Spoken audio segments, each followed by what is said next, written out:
Da jeg fik mit første job for et par år siden, der var det en forudsætning, at man gik klædt på en bestemt måde og i nogle bestemte sko. Derfor gik jeg ud og investerede i et par dress shoes, hvor jeg besluttede mig for at bruge en god mængde penge på de her, fordi jeg tænkte, at pris må være lige kvalitet, og pris må være lige komfort.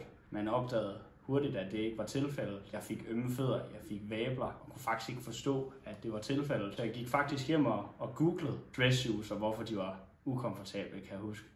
Og fandt en masse videoer og guidelines til, hvordan man kunne gøre dress shoes mere behagelige. Man kunne lægge isterninger ned i dem, man kunne putte avispapir ned i dem for at blokke dem ud. En masse unødvendige ting, som ikke burde være nødvendigt, når man går ud og investerer plus 2.000 kroner i et par sko. Og derfor så gik jeg videre med ideen og ligesom besluttede mig for selv at gøre noget ved problemet. Og det er jo den klassiske iværksætterhistorie, at man ser et problem, som man selv tror, man kan løse, og så tager man derfra skridt for skridt.